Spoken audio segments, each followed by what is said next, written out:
एक बार फिर से आपका स्वागत, हार्दिक अभिनंदन। हाथ जोड़ के आपको नमन करते हुए इन आबू की गोदी में बसे हुए ऐसे पवित्र द्वार पे पहुंचा हुआ हूँ जो अनादरा में पड़ता है, जिस मंदिर का नाम क्या है भाई?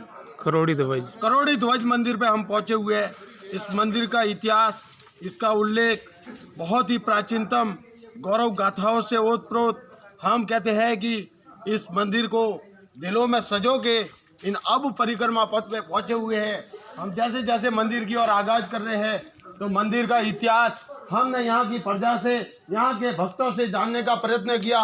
रोमांटिक इतिहास से यहाँ की खुशबू संजीवनी की तरफ सजोती हुई मेरे मस्तक को कहते हैं कि उस अमृत रूपी हवा ने ऐसा मदमस्त किया है कि चंदन सी महकती हवा मेरे दिल को हिलोरे देती हुई मैं स्वयं उसमें रम गया हूँ।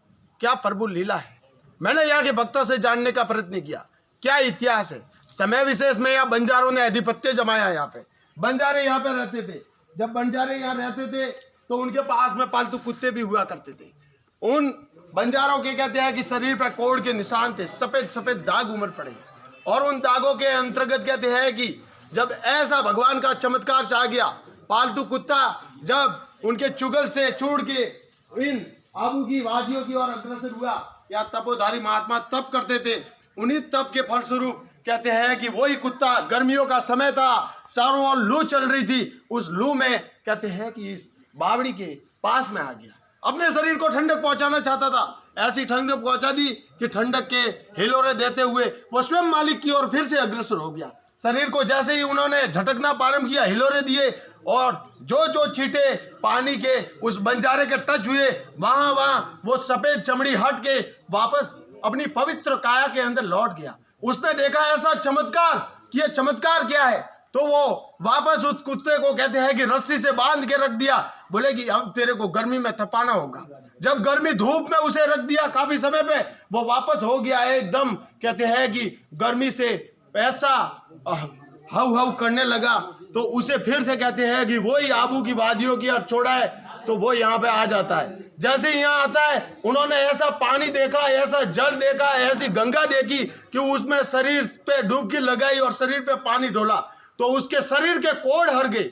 और कोढ़ हरने से ही उस महादेव को कहते हैं कि महादेव को जो अपन नाम लेते हैं करोड़ी ध्वज, जो कोढ़ हरने से उस मंदिर के नाम को आज तक हम दिल में सजोते हैं। करोड़ी ध्वज महादेव के नाम से, करोड़ी ध्वज कृष्ण भगवान की लीला से ओतप्रोत मैं उस मंदिर को स्वयं अपना मस्तक ललाट उनके चरणों में समर्पित करके ऐसे भव्य द्वार की शोभा को अपने हरि चरणों के अंदर मेरी वाणी को रखते हुए मैं स्वयं आगाज हो आयो, आतुर हो आयो। परमात्मा का बुलावा हुआ कि प्रभु आप जब मेरे को ऐसे पवित्र द्वार पर बुलाया तो मैं आपके नाम की झंकार स्वयं प्रजा के दिल में बजाना चाहता हूँ।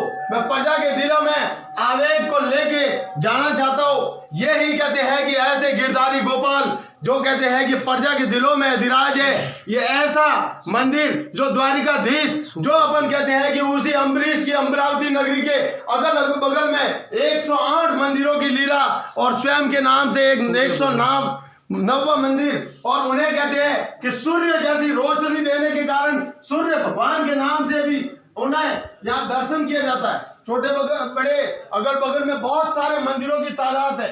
यहाँ हमने जानने का प्रयत्न किया। चौधरी समाज, आयना समाज, जिन्होंने मेरे को बहुत कुछ बताया, जिनके पवित्र दिलों में मैं भी छा गया। उन्होंने हमें हृदय से ओतप्रोत होके इतनी भावनाओं का उमेद दिया, इतना पवित्र भोजन करवाया कि मैं स्वयं भी मस्त हो गया। यहाँ रहने के लिए पर्याप्त सुविधा है। जब आबू परिक्रमा पथ का जत्था इन द्वारों की ओर से अग्रसर होता है तो यहाँ अपने मन को कहते हैं शांति पहुंचाने के लिए ऐसे पवित्र द्वारों पे शरीर झुकाता है। उनकी आत्मा को शांति का प्रतीक छा जाता है। चंदन की महकती हुई हवा से वो स्वयं पवित्र हो जाता है। कल कल बहती नदियां, ऊंचाई से गिरते झरने, अटके लिया करते वृक्ष, कुचाले भरते हिरण, उनका सुगम वातावरण जब अपने दिल में हिलोरे लेता है तो किसका आवेग इस द्वार की ओर न उमड़े। ऐसे पवित्र द्वारों को मैं नमन करता हूँ। उन भगवान शिव की ललाट से कहते हैं कि वो चंद्रमा और सूर्य जैसी रोशनी निकलती हुई और उनकी जटाओं से वो गंगा अवतरित होती हुई।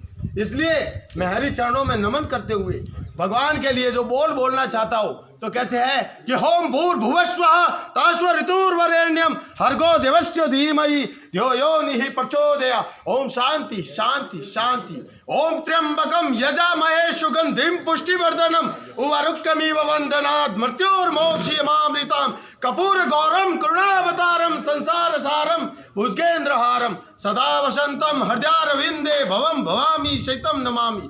इसके साथ साथ में मेरे गुरु का मैं बहुत आभार व्यक्त करता हूँ कि ऐसा कंठ प्रदान किया, उन्होंने इस संसार जगत का ज्ञान प्रदान किया कि मेरी वाणी गुंजायमान होती है। इसलिए गुरु गोविंद दो खड़े काकू लागू पाए, बलियारी गुरु आपने गुरु गोविंद दियो सिखाए। और गुरु रे ब्रह्मा गुरु रे विष्णु गुरु रे देवो महेश्वराय गुरु साक्षात परब्रह्म तस्मै श्री गुरुवे नमः।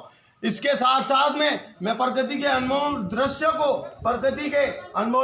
को इस कैमरे की कैद में लेते हुए प्राकृतिक वातावरण को अटैच करते हुए मैं सभी भाइयों से रिक्वेस्ट करता हूँ कि जैसे जैसे इन आबू की वादियों की ओर आप अग्रसर होगे तो संसारी माया को छोड़ के विमुक्त होते हुए इस भगवान की माया से आपका मन लग जाएगा और आप स्वयं कहते हैं कि ईश्वर से बात करते नजर आओगे। इसलिए करोड़ी ध्वज मंदिर, जिन्हें सूर्य जैसी चमक देने के कारण सूर्य भगवान के रूप में जाना जाता है, कोड हरने के कारण करोड़ी ध्वज के रूप में यहाँ आगाज किया जाता है, तो ये स्थान आने के लिए ये अनादरा और रेवदर तहसील के अंदर अनादरा पड़ता है और सुरम में आबू की गोदी में बसा हुआ है स्थान, यहाँ जरूर आना क्योंकि ये अनादरा से कम 4-5 किलोमीटर अंदर बसा हुआ है। जब आओगे तो आप अमरावती अम्बरीश ऋषि की नगरी में आपका भी होश हवास से स्वागत हो जाएगा। प्रकृति अपने आप में आपको ले लेगी। तो मैं आपसे गुंजाइश करता हूँ कि आप जब जब आबू परिक्रमा पे पद पे पहुंचे तो आप जरूर ऐसे द्वारों पे अपनी झलक को अंदर समाहित करने के लिए पहुंचना और अपने दिल में स्वयं भगवान की प्रतिमा स्थापित करने ला, क्योंकि परमात्मा ने बोला है कि जब आत्मा का आत्मा से मिलन होता है वो ही परमात्मा का सच्चा वासी माना जाता है। मैं हाथ जोड़ के सभी भक्तों से हार्दिक स्वागत अभिनंदन करता हूँ भगवान सूर्य भगवान के चरणों में कि भगवान सबके दिलों पे आप राज करते हो, तो क्यों आपकी लीला से उन्हें तुमने दूर रखा है। तो मैं आपको हाथ जोड़ के अभिनंदन करता हूँ कि जो वासी इस द्वार पे पहुंचे, चाहे कोई भी भक्त हो, हमने चौधरी आईना समाज के लोगों से जानने का इतना प्रयत्न किया कि उन्होंने हमें सदा अपने कहते हृदय में बिठा दिया और फिर उन्होंने हृदय में बिठाया तो हमने भी उनके लिए वो लालिमा चाहने में कोई कमी नहीं रखी। जय जय श्री राम। मैं इसी के साथ में मैं अपने मस्तक को प्रभु के हरि चरणों में नमन करते हुए अपनी वाणी को विराम देता हूँ और एक नए इतिहास के साथ में और आपको आगे मिलने का भी प्रयत्न करता हूँ। जय श्री राम, जय गुरुदेव, जय आबूराज।